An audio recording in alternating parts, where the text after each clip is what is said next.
funny friends, my funny friends, my funny friends now. My funny friends, my funny friends, my funny friends now. Starring Drew Harrison and Will Abeles. Hello, welcome back to My Funny Friends. I am one half of a whole, your co-host Will Abeles, and with me today is, of course, Drew Harrison. Hi, Drew. Hey, Will, how you doing, buddy? As always, crushing the intros. Thank you. Yeah. I am in so much. My back is in so much pain. What did you do? I slept. Welcome to getting old. Yeah. It gets so much worse. But I'm excited about our episode this week because I have a very funny friend of mine. We met in Wilmington, North Carolina, doing shows at Dead Crow Comedy Room. All of this ties back to Dead Crow. We should always call does. this the Dead Crow podcast at this point. But Yeah, she's very funny, awesome to hang out with after shows too, if you ever get the chance. Everybody, Caitlin Cook. Caitlin, how are you doing? Hello, I'm good. I was just at Dead Crow, the new one, which is super fun to see, and Yeah. it's a great club. So How'd the shows go for you guys? Shows were super fun. I actually got a good tape that I've been posting in short segments on TikTok and Reels. Perfect. And it's been kind of blowing up a bit. There's Yeah. a couple people in the comments that are like, "Is this the new Dead Crow?" And I'm like, "Yes." Yes, it is. Comedy nerds, I love it. I love that it has like a history about it. Like you run into people you've never met before. You're like, Dead Crow? Oh, Dead Crow? Yeah. And you can share Dead Crow. Yeah. Too. Great. Exactly. Yeah, it's got I love an independent small comedy club that really cares about its performers. So yeah. For sure. That is it. we do need to start collecting residual checks from Dead Crow though for how much we plug them. Our sponsor, Dead Crow Comedy Room. Where did you start stand-up comedy? Oh, that is such a hard question for me because I don't know that I consider myself a stand-up. In many ways, like I did enough stand-up to know that like I can go on stage and just talk and make people laugh, but like that's not what I gravitate towards, and that's not really how I started. I grew up in Los Angeles, and my mom says that I was like singing before I could even talk. That's awesome. I wrote my first song when I was like 4 about my cats. I still have like a recording of it. And yeah, I was just like, I was always a songwriter and a performer, and I liked to make people laugh. And I was just always writing silly songs. And then I got really bad stage fright when I was in high school. I got really burnt out by like the kind of catty atmosphere of LA and just the cattiness of high school and like.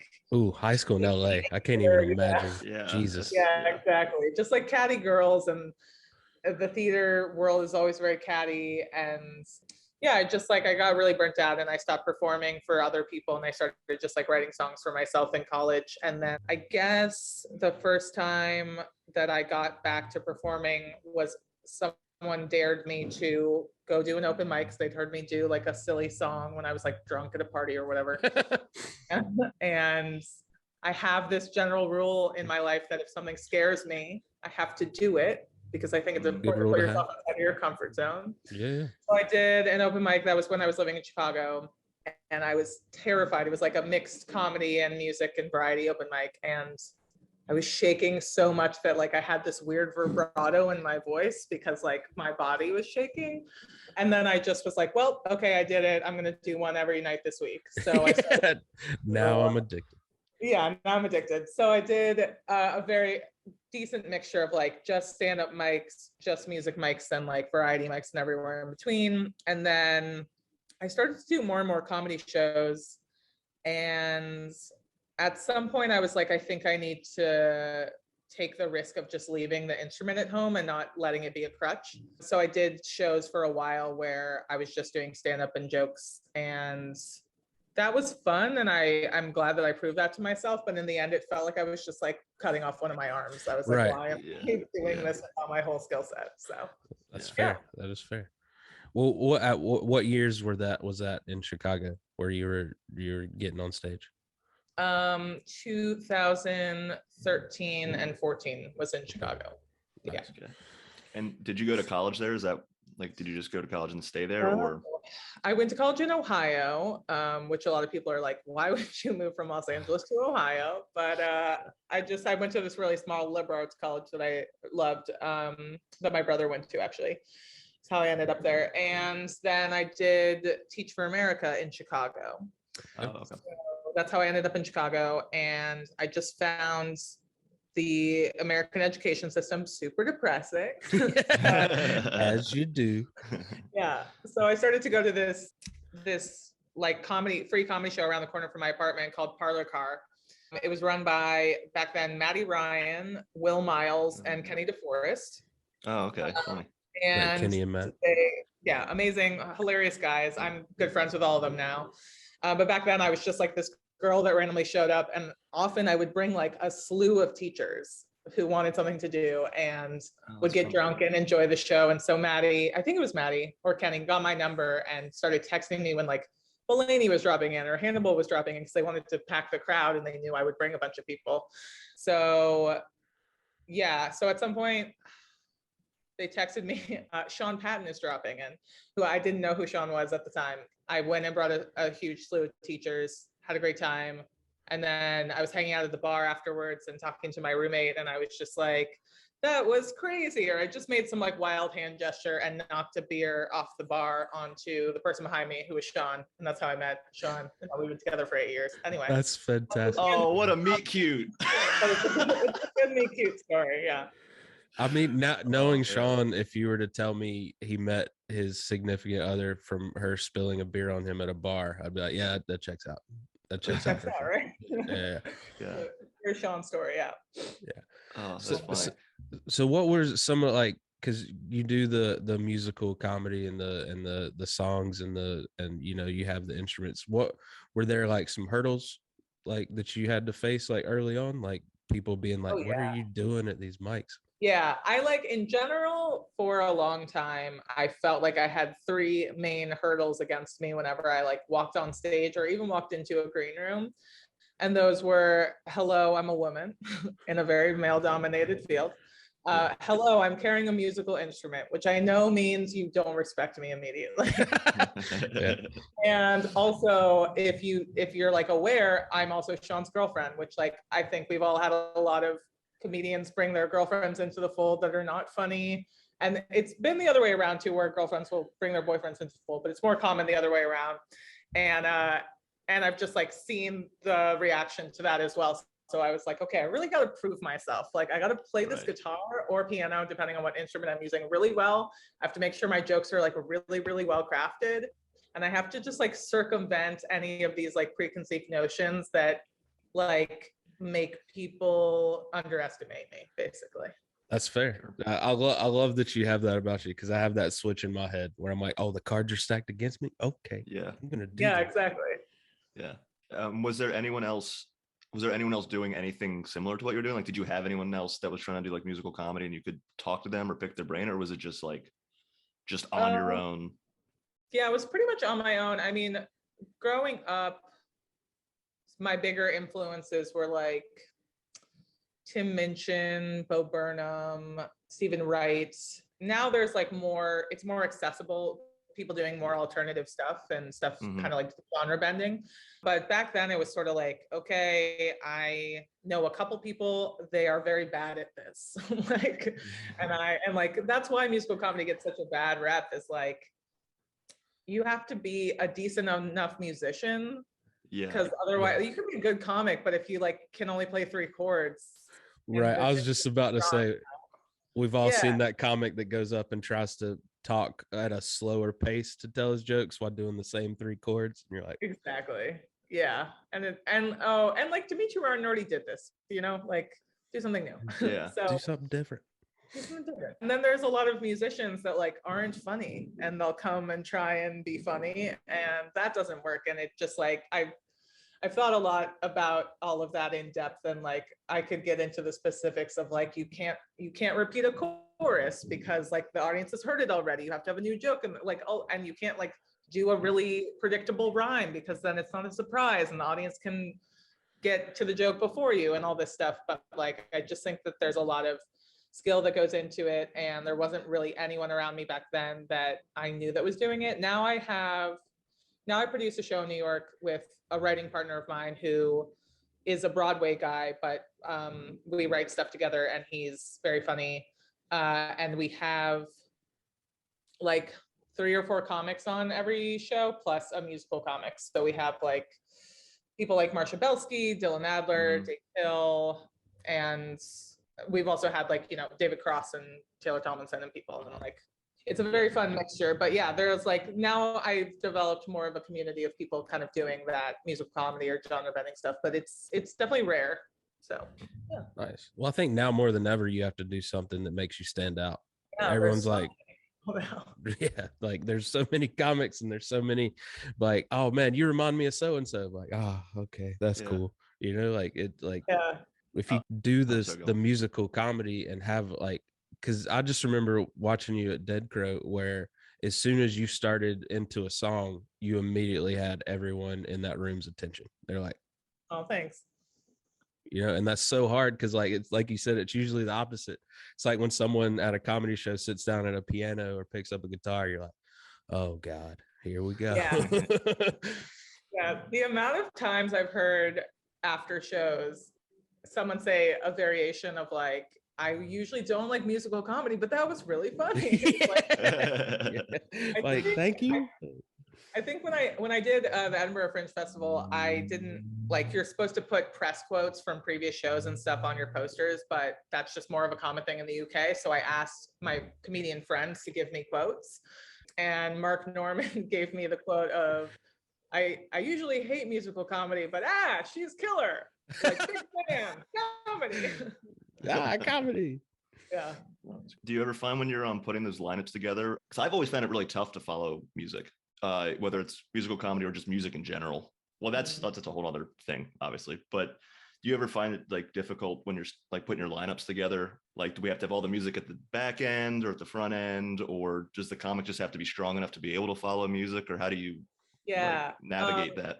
So I think about it differently based on which show I'm producing. So I produce one show with my writing partner called Fake Birthday.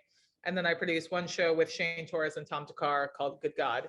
And that one is mostly stand-up. And then we'll have maybe one other variety act plus me a lot of the time. And that, I think we are more careful with the lineup. Like, we usually put the variety person or me, unless I'm hosting, towards the middle, which I think is like a pretty good standard, because that's about when the audience starts to like get into this lull a little bit, and you have to kind of switch it up, and they appreciate this like break in form.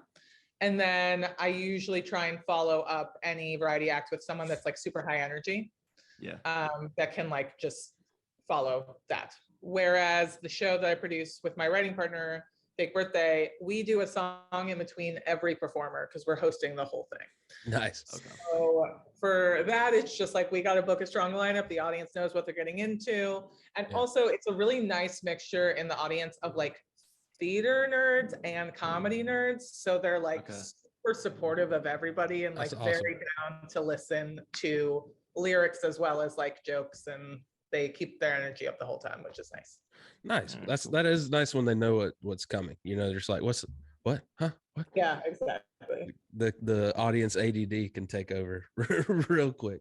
Yes, definitely. And so how long were you in Chicago before, because you're in New York now, right? And so how long before you made that switch? And was it based around comedy, or was it just like, I'm just going to go? So actually, I left Chicago. I finished the Teach for America program, which is a 2-year program.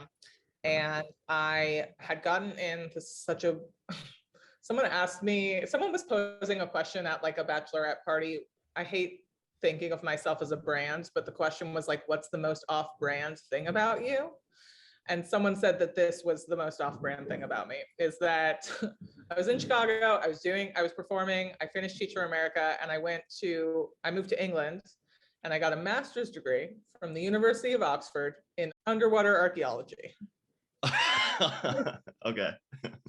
Yeah. So back when I still had really bad stage fright, I did not think I was going to go into performing. I thought I was going to go into academics. I was studying art history and archaeology and photography. And I thought, wouldn't it be cool if I could like travel all over the world and study history underwater and do like photography for archaeological dig dives, basically. That'd be amazing. And so I got into this program in Oxford. I had Wouldn't have studied even abroad thought in of that. England.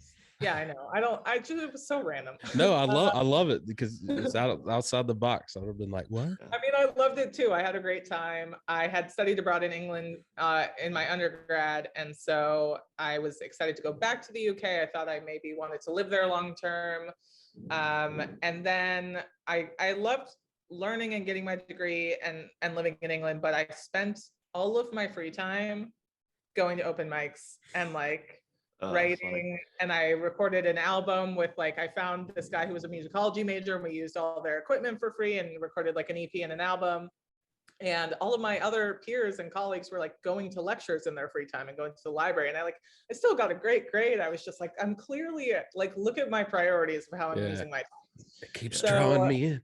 Yeah, exactly. So the master's degrees there are a year, and then the PhDs are like 3 to 4 years. And so they asked me to do a PhD, and I was like, I think I gotta move back to. I had lived in New York for like 4 months with Sean after Teach for America ended, before my program in Oxford started, and I thought I hated New York. I was like, this is awful. All I'm doing is going to mic, trying to get over my stage fright. There's 60 people signing up for every mic.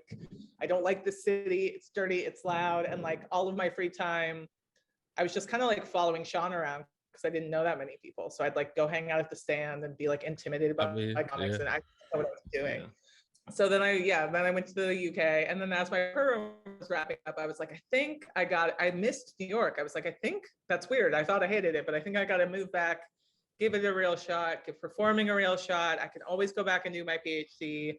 Sean and I had like officially broken up, but we're talking all the time. And I was like, I think I got to give that relationship a real shot too. So I moved back into this little apartment in Park Slope, and then I just like hit the ground running, and I've been here ever since. That was what, 2015. Nice. Yeah. Okay. So damn. So love and Right. The last 3 years don't count. It's okay. Yeah. So love and crippling anxiety of being on stage beat out the quest to discover Atlantis, essentially. Yeah, basically. See, that's how uneducated I am. I was like, is Atlantis real, or is that like a Disney thing that they made up? Like, It's not real. okay, good. All right, good. That's what my instincts told me, but I just didn't want to. Yeah, I wanted to make sure. I mean, it's real. We don't know. We haven't studied a lot of the ocean floor, See, but it could yeah. be real. 20,000 Leagues Under the Sea is real, though, right? Like that's based on a true story. Yes. Okay. All right, good. Got it. Yeah. I'm trying to be more scholarly. I finally graduate from college in May. I got to be a college graduate now. Nice. Been underachieving my whole life. I got to step it up. I've been overachieving in the weirdest ways that like have not benefited me at all. So I don't think any of this shit matters. Like, you're going for it though. That's all that matters. Yeah. So how did you? Talk about those first couple of getting back into it in New York. Like you're back stateside.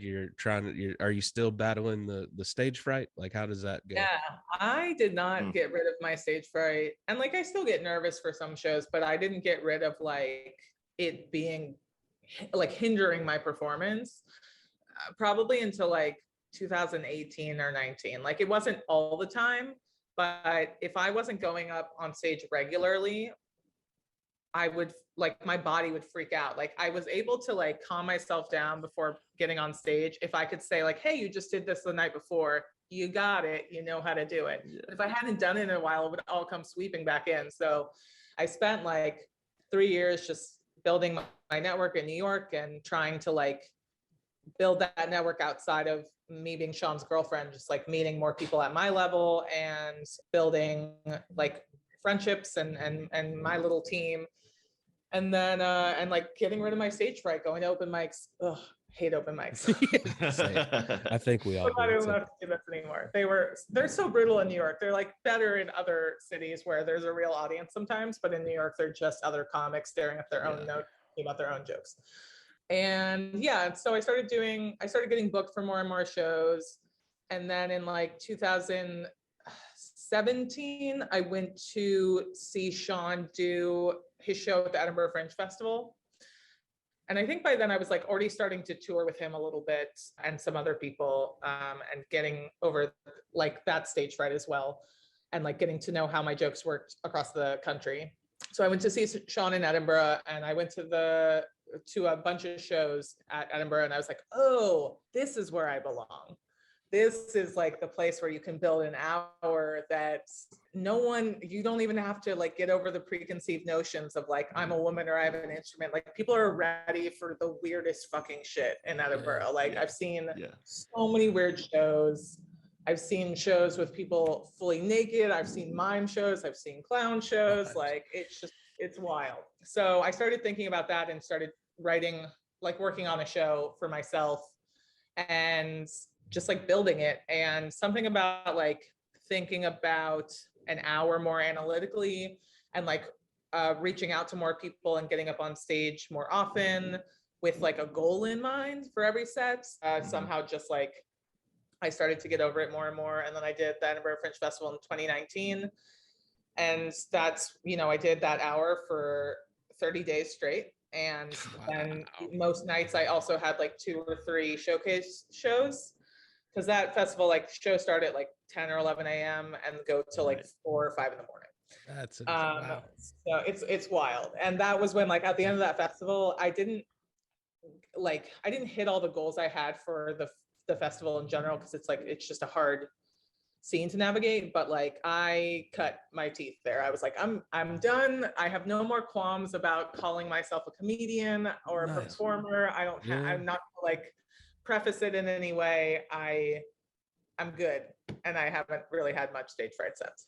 That's awesome. You just had to. You seem like you come at comedy at like a very like analytical. I've done my research. I've thought about the different outcomes of how this can go. So that's an awesome way to look at it. You know what I mean? You take risk, but they're calculated risk.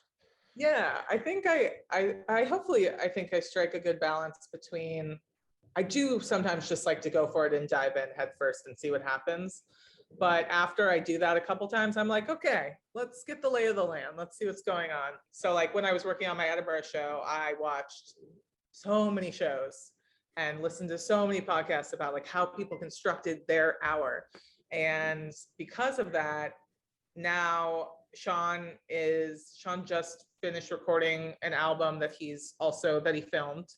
So I was watching the edit of the video the other night. And then I've been seeing him on the road, but I went to go watch him specifically taking notes for his special that he's about to film.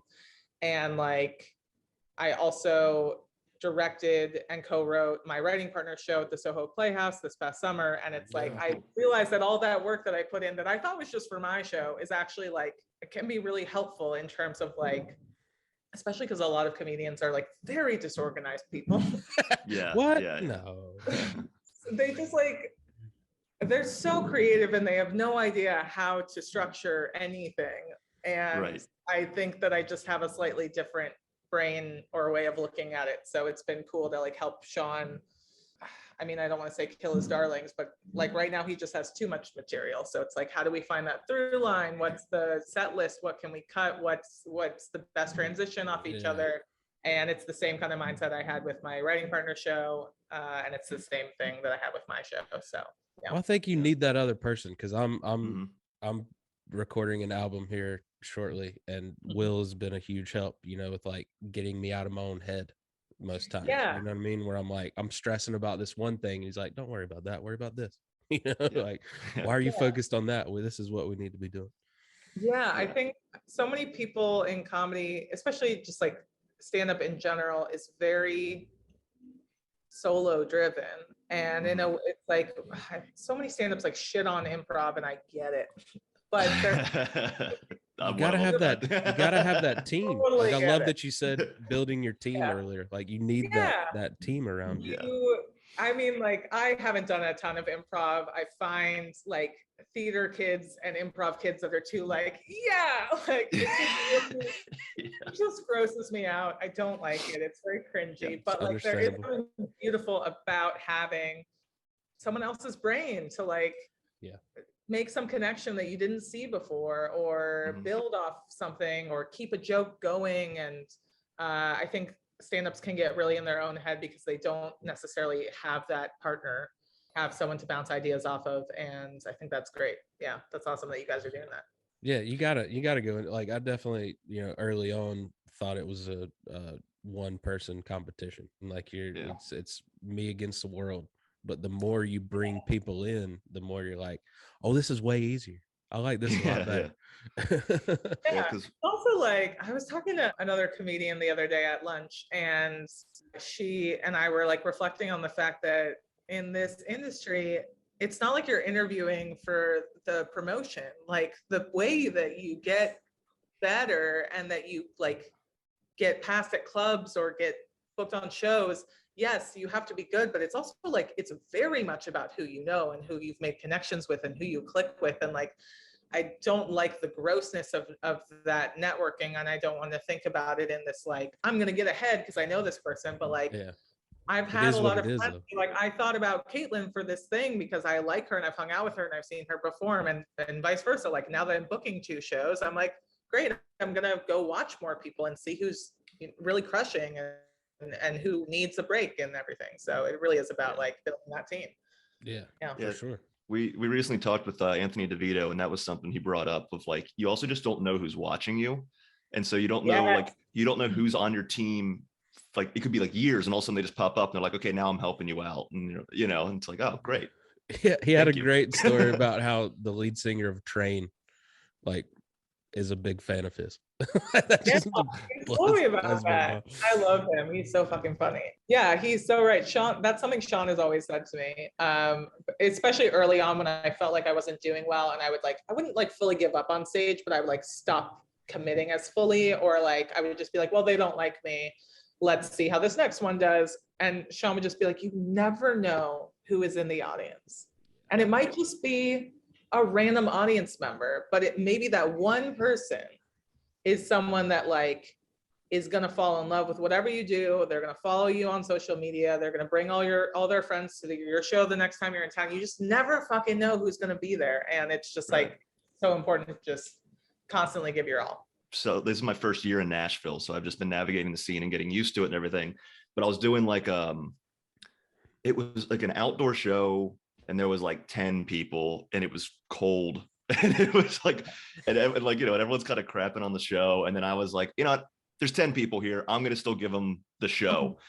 And then like last week I was sitting at a bar near my apartment with a buddy of mine, and some guy come up and he was like, are you that comedy guy? He was like, I was at that show, you were great, like I follow you on Instagram. And I was like, oh, okay, there's that one person. Like this, okay, this felt good that I put in the effort to just do a good performance. Yeah.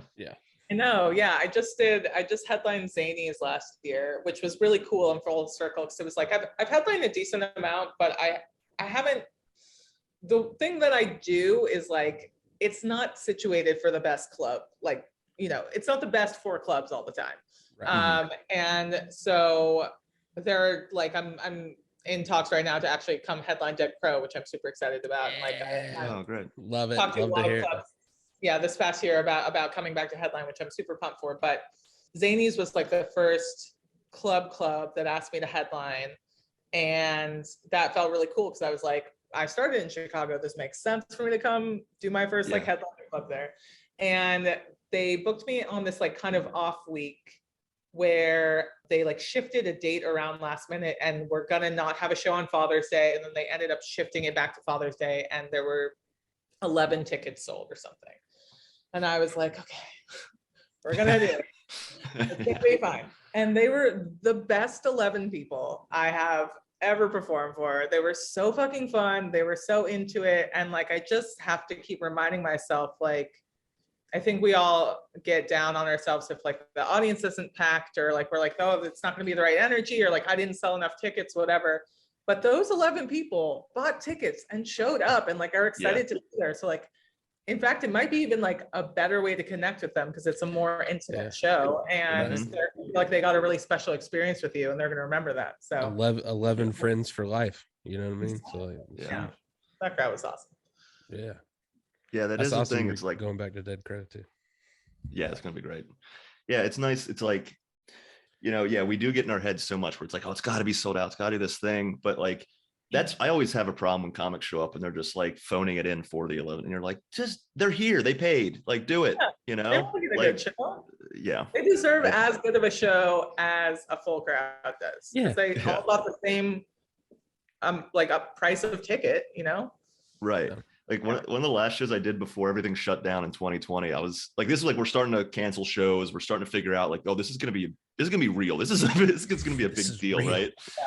But I still had to get back across the country, and I like had a show in St. Louis still. And I get there and there's 2 people and they're like expecting me to run 45 minutes. And I was like, you know what? There's a chance I don't get back on stage again for like 9 months or whatever it is, Throwing the book And at then 'em. it was a blast. We had so much fun with those 2 people. It was great. Yeah. And no one caught COVID. That's the important thing. We were socially distancing before it was cool, and it was great. That's awesome. Yeah, you get that a lot in Edinburgh because depending on what venue you're in, like there's so many fucking shows going on all the time. So my run, there were shows that it was completely sold out. And then there was like a Monday or Tuesday occasionally where it was like 4 people. And I was like, well, I'm going to do the show for 4 people. And it was fine. And it was fun. And I enjoyed those 4 people, sometimes more than like a loud, drunk, sold out audience. And also like, sometimes I think about what Maria Bamford does, where she like invites a fan or 2 to coffee and then just like does her hour and works through jokes with That terrifies me. That is wild. I love Maria so much. She's such a fucking weirdo, and I would love to be comfortable enough to do that at some point one day. Same. Yeah. It terrifies me. Talk about stepping out of your comfort zone. That would be huge for me. It's like 3 people just right here, and you're like, hey, here's my jokes. Yeah. The last show that I did before the pandemic was the hour that I'm actually bringing to Edinburgh this year. I spent a week at this theater in Athens, Georgia, doing a residency and building this show with my director, Chase Brantley, who went to that clown school in France. Okay. And I was like, some of the notes that I got on my old Edinburgh show were very positive, but that it was like, it felt very scripted, or it felt too scripted at some points. And I was like, that makes sense because I've been doing it every day for 30 days straight. And before that, I'd been building it for 2 years. Yeah. And it was meant to be very structured. And I think I was just like kind of exhausted from it. I think now if I return to it, I could be a lot more loose. But so I went to Athens, I did this residency, and I built this show with this guy who was using all of his techniques that he learned in clown school, which was like, I mean, all of the techniques you learn are to like play a game with the audience, like find the game, interact with them, like react to whatever they're giving you. So I did, and I don't know if you guys have seen the graffiti songs that I do, but I do a lot of songs that are like, they have visual elements. There's bathroom style graffiti. Yeah. Joe, the whole show. What? You met Joe, the owner of Poorhouse down in Wilmington. Like, yeah. Ended up the tattoo. He got the burrito, yes, the burrito tattoo from your song. Yes. Like he has that. Next time you're at Poorhouse, definitely bring that up to him. We were supposed to go there and then it was closed for some reason. Oh no, we went to last night. He just wasn't there. Yeah, he got what, life ain't all burritos and strippers, my friend. Yeah. Yes, which I think is so cool. I have to like dig our Instagram message conversation back up. But yeah, so when I was studying art history, I did my dissertation on graffiti, and I became obsessed with like, especially bathroom style graffiti. It just feels like the lowest and highest form of art, because it's not for like the critics, it's not to get in museums, it's just like people being honest and real, and it's hilarious to me. So I wrote one song that's all of the lyrics are from bathroom stalls, and I put them on the screens or the projector behind me, and then I wrote it. That song did so well that I was like, cool, I'm gonna write 6 more of them. So I have one that's like men's versus women's stalls. I have one that's like people responding to each other. And I brought that to this director in Athens. We built this show, and I did the show once, March 14th, 2020. Oh no. Yeah. And I'm so glad no one got COVID, because there was a lot of audience interaction. There was like, there was a moment where I lit like a piece of paper on fire and pretended to be smoking a joint and like passed it around to all the audience, and like everyone took a fake hit. And yeah, man, that's wild. So now I have to rebuild the show right now for Edinburgh. I don't know how I'm going to do it, but yeah, that was my last show. So I'm glad you had a last show with 2 people. No one got COVID. Same with me. Yeah. I mean, that was such a wild time, because I remember going back like to your parents and just not knowing when it was going to end, and like then you were so thankful for that final show, because it just It became held so you. bleak. It kept. Luckily, one of the last shows I did was Epic in Huntsville, and it was packed out, and it was great. And it was fantastic. So I got to replay that over and over in my head. Like I was like, oh, thank God, I had that one last hurrah. Because I mean, I got to the point where I was reading other comics on Twitter where I was like, well, we're never gonna get to do stand up again. I was like, is the world just over? Is this it? Like, God, what a weird time. Every single time I'm like sad, when I was sad in 2021 or sad now this year, I'm just like, come on, Kaylin, like remember back then? It's okay. Get some perspective. it's not I April know, 2020. We're all gonna be okay. Yeah. That's definitely a good reminder, is like whenever, even if I have a bad set, I'm like, remember when you missed this more than anything on like anything else, like just it's okay, like just you can lose it again that quickly. Can deals with the universe, like I'll bomb every show, just let there be shows, please. For Edinburgh, was there anyone else, because that's such a, anyone that I know that's done it, they're always a very specific comedic mind, you know, and so I thought it was interesting to say that you felt more structured, because I know a lot of the people I talked to, they would feel pressure to be more loose and just do something different on their shows every night. Was there any like particular shows that you saw that you were like, oh, okay, I like that you really enjoyed? Or Yeah, so I definitely have just in general gotten more loose, especially since like hosting Fake Birthday, where I like, it's my show, I can do whatever the fuck I want. It's made me a lot more comfortable just like being more in the moment and being less like I have to deliver jokes. So I'm excited to come back with a more loose show. But when I was there, I saw I lived with Dan Soder, who was running his hour before he filmed it for HBO. So I saw him. I watched his show twice, like once at the beginning and once at the end. At the beginning, he was like still just perfecting it. And then I think it was his last show, and he just went full loose. He was doing all kinds of impressions, which like, it's so funny. He's not known as like an impressionist because he doesn't use it as a crutch, but he's so good at voices. I love his Macho Man, Randy Savage. Like, oh my God. He was doing like Jimmy Pardo and just he was just all over the place. It was so fun. I saw, who else was there that year? Lisa Traeger and Emmy Blotnick and Langston Kerman was like kind of our like American crew. And then the one show that I was like, oh, this is so crazy and wild and different, and I want to make something like this, was Natalie Palamides' show. So she comes from like that same clown school kind of mindset. That's hilarious. Yeah. And she won Best Newcomer for her show called Laid, which I saw in Melbourne at the Melbourne International Comedy Festival. And then she wrote a new show called Nate, which Amy Poehler executive produced and is now on Netflix. So like highly recommend anybody watch it. I did not think it would translate well to being filmed, and it really actually does. Okay. But it's the kind of show where there is a structure and there's a lot of themes, but because of like her clown background, she constantly is playing games with the audience. So she's like, at some point in the show, she starts talking about her best friend Lucas. By the way, she's playing a character of like a man. She has like a full beard. Her name is Nate in the show.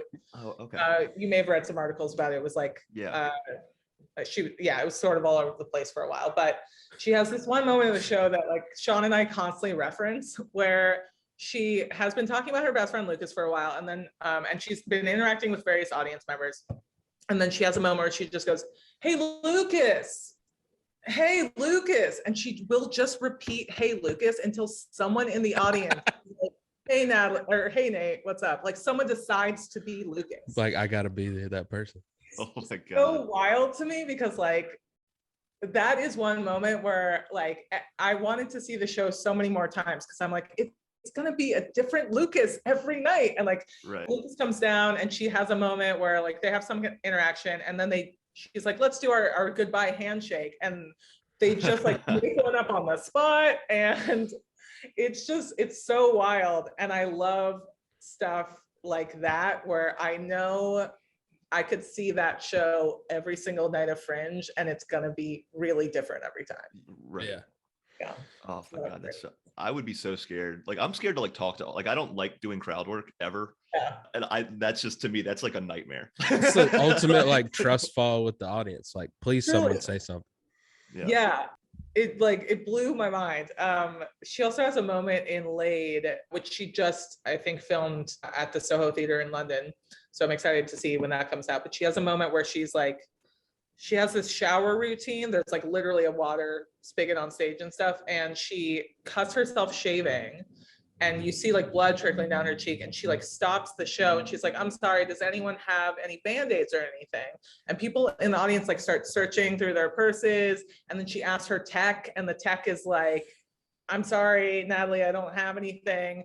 And then she like reveals that she's holding like a little blood pouch and it's like, come on guys, don't worry. I know I'm in charge of it. It's basically her way of being like, I'm in control. You don't have to worry. Everything that we're doing here is like part of this game. I've created this world. You're safe here. And it's so fucking crazy. I know. I would feel the opposite of safe at that moment where I was like, oh, I'm in the same room. I'm trapped in this room with an actual crazy person. Like, did anyone check the doors? Can we still get out? Are they chained? Yeah, are they chained shut now? It's nuts. But yeah, the show that I was building in Athens was very much like, I was so uncomfortable because it's the first line of my show was, this is so stupid describing because I'm still building it, but all the songs are bathroom style graffiti. There's a toilet on stage. It's set in a bathroom, set in a dive bar bathroom. And I come out and I like, there's like the tech sound of like peeing and I like have a skirt on or whatever. And I pee and then I realize there's no toilet paper. And I ask, the first thing that I say to the audience is, fuck, does anyone have any toilet paper? And I just wait until someone brings me something. Like, and I'll keep riffing. I'll keep being like, I'll take a $1 bill, but like, let it be 100. Like, I don't want any ones or whatever. I'll take anything. And I wait until someone in the audience brings me something. What was your favorite thing that an audience member has brought you? So I've only done the show twice. So I'm just starting to workshop it now. But I think the first time someone actually had a tissue, and the second time someone brought me a handkerchief and was like, you keep it. I was like, okay, cool. Also 2020, whatever year it is, 22, 21, 22, I don't know. Who's still carrying a handkerchief around? Like, I know. Well, that was 2020. That was 2 years ago. Okay. That was right before the pandemic. Jesus. I just had a buddy move here from New York, and I was getting coffee with him the other day to catch up, and he pulled out a handkerchief. And I knew he used to carry handkerchiefs, like that was kind of his thing, right? Like it was like part of his personality. But then he pulled it out, and I was like, you didn't stop this yet? My problem is you blow your nose and then it goes back in your pocket. I don't like it. That's the part that I can't get past. Not a fan. You just roll it. I don't know. Yeah. And then do you have a one, like, do you have like multiple handkerchiefs and you do one wash in the washing machine of just your handkerchiefs? Like, I don't, there's too many variables. My question is, who needs to blow their nose that often to have that handy? Like, I don't carry tissues with me. Like, I'm good. I don't know. Yeah. I usually can find tissues in the the thick of things, Yeah. It's weird. Hanging out with and touring the country, like doing your own thing, and then also going with Sean a couple of times. Like, is there a particular part of the country that you enjoy going to more? Like when the date pops up, you're like, oh yes. That's interesting. Oh, God, I love touring so much, and it's been really fun to like both open for Sean and tour with Sean, as well as like starting to headline and tour myself. Yeah. Honestly, I love the Midwest and I love the South. And I know that those are two big parts of the country, but like, maybe it's just that I grew up on the West Coast and now live on the East Coast, but the audiences in the South and in the Midwest are just like less easily offended and like more Yeah. willing to go with whatever. Let's go on Like, an adventure. yeah, I just did a show in Charleston, and I like start off my most of my sets now by talking about like being bi and eating pussy, and I have a joke and a song that like ends about eating pussy. And sometimes, and I'll ask the audience before, I'm like, did anyone celebrate Pride? And like often I get just utter silence, and I'm like, great, this is gonna go really well. Basically, a lot of you are closeted, and that's fine. Yeah. But We hadn't dealt with those feelings yet. Okay. yeah. But I had one woman after my set in Charleston come up to me and just be like, "That was so brave. That was so brave of you to do." And I was like, That's the best compliment you can get from a Southern lady. You're so brave. yeah. And I think it's just because I'm a woman and I shouldn't be saying those things in the South if I'm a woman. But I don't know. I just like, I have the audiences there, like they almost rejoice in hearing someone else's perspective. They like are less easily offended. Like every single time I talk about being a Jewish atheist, they're like, "Oh my God, someone different and new." I don't know. Like, we're very fun. In the Midwest is the same way. So yeah. Nice. That's awesome. I find the South, like if you can get them in on the joke, they can laugh at themselves better than like not the entire country, but just I've noticed that with audiences in the South is like they're more willing to get in on the joke and laugh and be like, "Yeah, we do that," you know, or whatever it is. Yeah, there's like, it does sound stupid now that you're saying it that way. Yeah, like that. Yeah, that kind of thing. they're able to laugh at themselves more easily. I think that's a good way to put it. Yeah. Yeah. Now you seem like you've kind of, made your own path for things, like you said, building your team, building your shows, doing, like some producing other people's shows. Did you find it sometime early on that people didn't know what to really do with you? You're like, you don't really fit this and you don't fit this. Like, we don't really know how to help you out here. Yeah, I definitely think that was the case. And I think for a long time, I was like trying to fit myself into like a already familiar box, or like kind of walk down a path that other people had walked down. And I kept finding it very uncomfortable. I kept finding it like not the right fit for me. And I think a lot of people did not know what to do with me. And ever since like starting to produce my own shows and like being more proactive about asking to be on other people's shows, or just like making sure that I connect with the producers of whatever show I'm on or other performers, is like, I find there's sometimes when I just like haven't had the energy to reach out and book myself for shows, and I find that I'm just getting a lot more people reaching out to me, which is really nice and like such a compliment. But I think part of it is that I just figured out myself. And so I think that maybe there was probably a level of like discomfort in my own demeanor before I was just like, this is who I am, and I'm going to stop trying to fit into whatever mold you want me to be. And part of it was just like putting myself out there more, and finding more of that like alt scene, and creating a niche for it myself as well. Nice. Yeah. Love to hear that.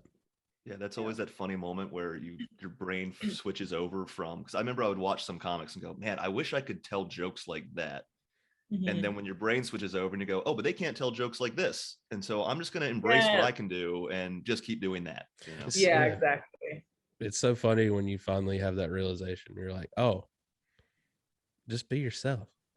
like that's all you can do and hope for the best. Is be yourself. In the world. It's so hard to do.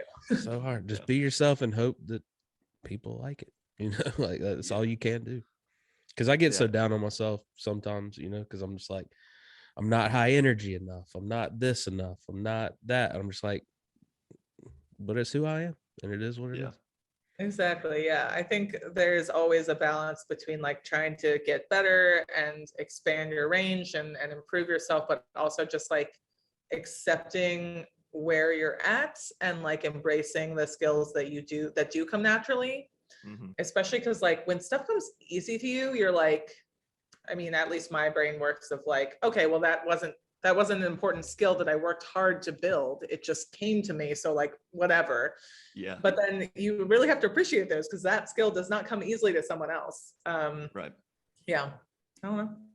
Yeah. It's I nice was- when someone catches you off guard, like after a show. They're like, "I love when you do that," and you're like, "I didn't even think about that." Yeah, Oh, okay, yeah. cool. Yeah.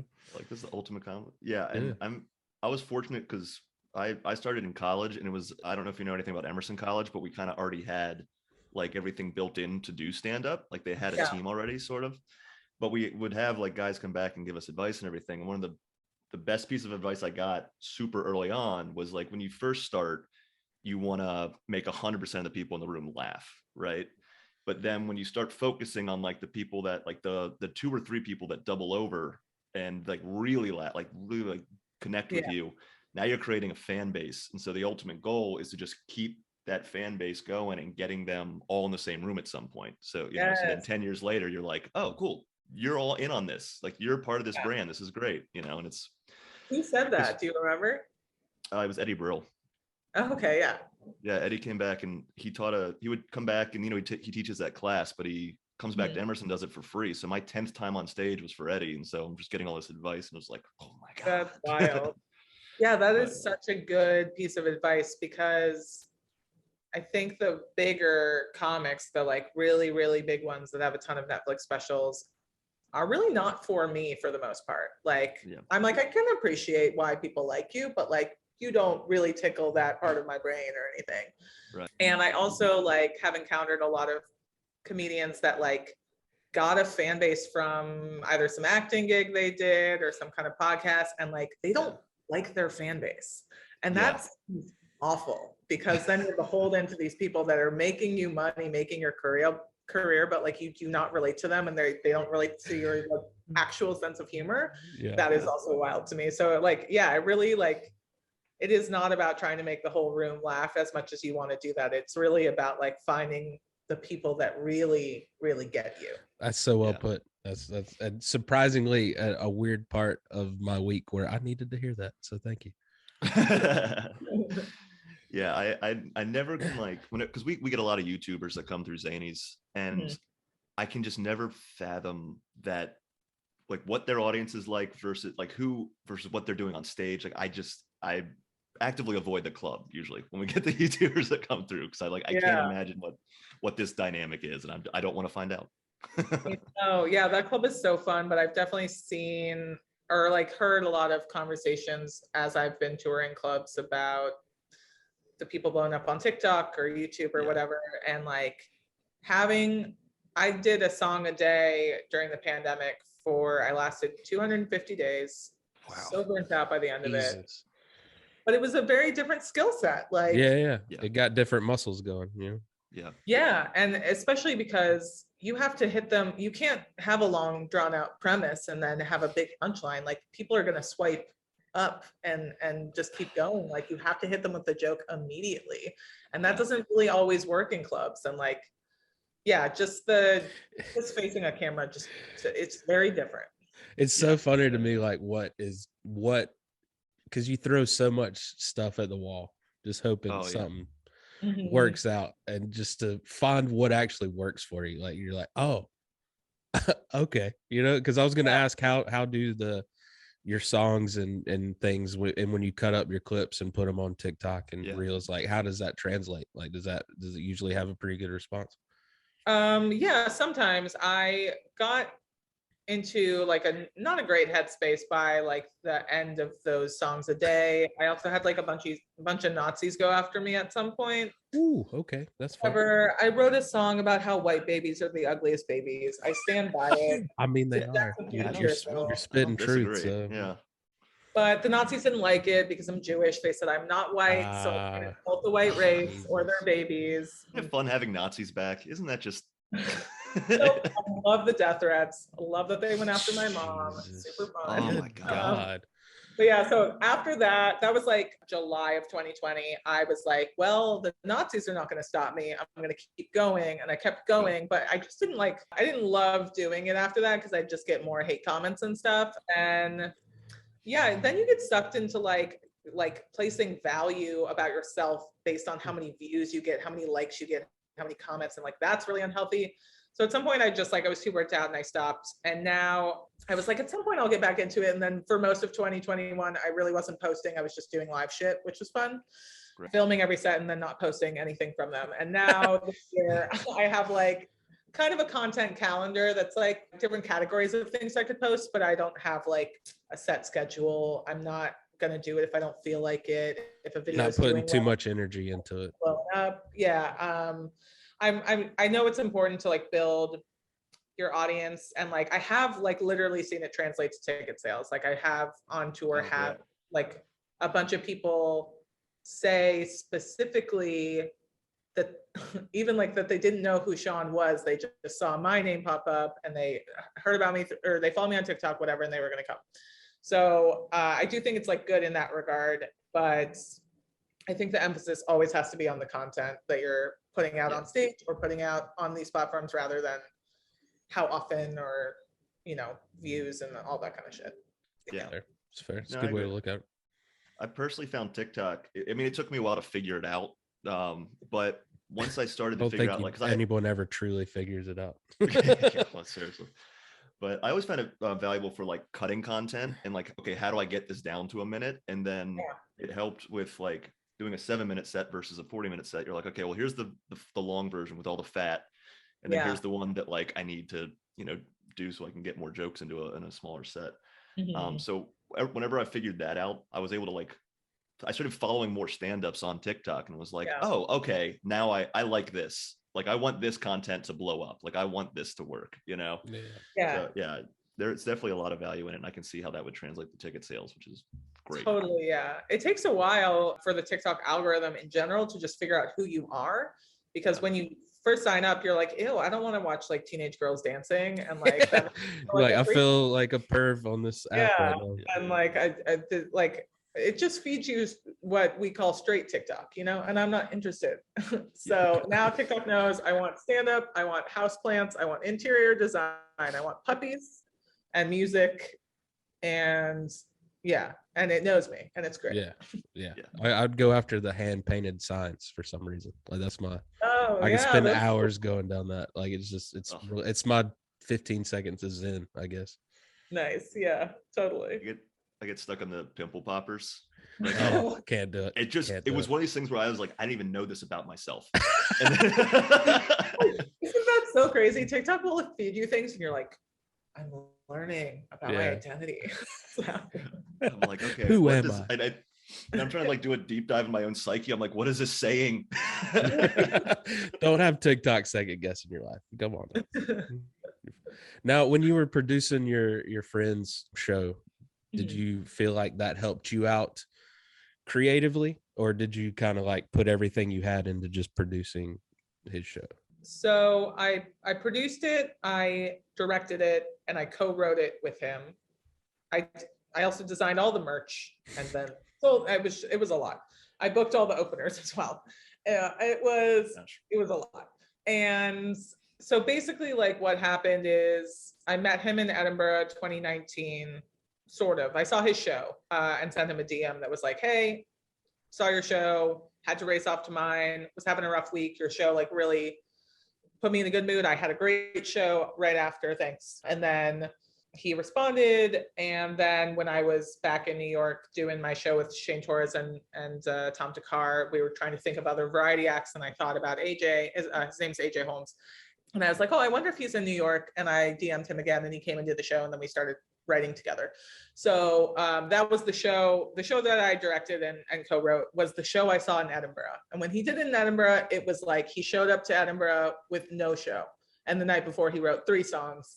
And he's a big procrastinator and is the opposite of me on stage. Like he will just riff and not write anything down. So at some point he got this offer from Soho Playhouse which is a off-Broadway theater. It's where Daniel Sloss ran a bunch of his shows before he filmed them for Netflix, and where Fleabag was when it came to the US. So he got this offer and he was like, will you help me punch up the script? And I was like, absolutely. And then I was like, can you send me the script? And he was like, I don't have a script. What script? So we basically created a script from an old recording that he had and then punched it up and rewrote it and tinkered with it and like swapped out a bunch of songs and I created a through line. And that was a really cool experience because I've never written a show with someone else before, even though it like already had a foundation and was something he had performed. It was like definitely a more in-depth version of it. And then I'd also never officially directed a show before. So that was a great learning experience because, I mean, it's at this prestigious theater and all of a sudden I'm like, oh, I have to figure out the lighting. I have to work with a lighting director and be like, this is what I want. Like, I have to like work with our sound engineer and figure out all the sound cues and like and like anytime something went wrong, I was the point person. I was like, okay, great. Like, it was like a lot to handle, but I found out that I was good at it. It used the same skills for me as like teaching did back when I was doing Teach for America. It's like managing other people and delegating and having like an overarching vision. And I'm really proud of it. Right now, we just started diving into the audio edits. We filmed the last weekend. We're going to shop it around. But yeah, it's like, it was a great show and it was like a super great learning experience. He's supposed to direct the graffiti show. We're supposed to start workshopping it at the end of this month. So we're going to like swap roles. We'll see if that works. Yeah. Those responsibilities. But yeah, it was a very cool experience. I don't know if I answered your question. I can't remember. That's perfect. Yeah. Nice insight into, being on the other side of everything. You know what I mean? Yeah. But I mean, now you appreciate it more. So like when you are, building your own show, you're like, I know exactly what that entails now. Yeah. It's a cool experience. I feel like it would be beneficial for a lot of stand-ups in building an hour to like have a director, or if not a director, have like someone who is watching multiple performances, like giving you very specific notes. Yeah. Thank you, Will. I was like, my brain just went, well, I'm going to be doing that for the next month. We got 5 weeks, buddy. Get it together. Yeah, I know what we got. I know. Nice. Well, Caitlin, thank you so much for being on our show. What do you have coming up? Fake Birthday. It's a show that I host with my writing partner AJ on the 24th at Littlefield in Brooklyn. Don't have a lineup yet, but I mean, the lineup that we're about to do in January is David Cross, Yamanika Saunders, Rosebud Baker, and Jay Jordan. So it's like it'll be good up and comers. Yeah. You really got to get some heavy hitters in there. Good God. It'll be fun. Yeah, it's gonna be great. Wow, I love Jay. Jay's one of my favorites. I remember when he was just like doing open mics, and he's just everything that's happening for him. I love it because he's just such a sweet guy. I'm excited to have him on. I don't know him that well, but he's been popping up around shows that I've been on or been in the audience for, and he just crushes every single time. He's so fucking funny. It's awesome. Yeah. He checks That's a just lot awesome of boxes, and he's just such a good writer. Yeah. That you as a producer care about that. So that's awesome. Yeah, it's refreshing to hear. I'm gonna put someone on the show that I'm like, I want them to do well. So if I don't think that they're the right person for my audience, like, and I like them, I will give them like advice for other shows that I've seen that I think they do well on. But I just really care about like, what's cool about being a producer is not only do you get to like work with your friends and all of that, but it's mostly that you get to create an experience for one night that like we're all sharing, and that's never going to happen again. It's super fun. Very true. Yeah, very true. Well, any social media you want to plug or anything like that as well? Sure. Yeah, I'm the Caitlin Cook. Caitlin is spelled CAITLIN, COOK, on all social media except for TikTok. On TikTok, I'm Hey, it's Caitlin Cook. There you go. Nice. Caitlin, again, thank you so much. Have fun at Dead Crow and all that good stuff. So look forward to seeing you through the South and the Midwest. Hell yeah. Should be coming up soon. Nice. All right, guys, hit that subscribe button. We'll see you next week. My funny friends, my funny funky funny friends now. My funny friends, my funny friends, my funny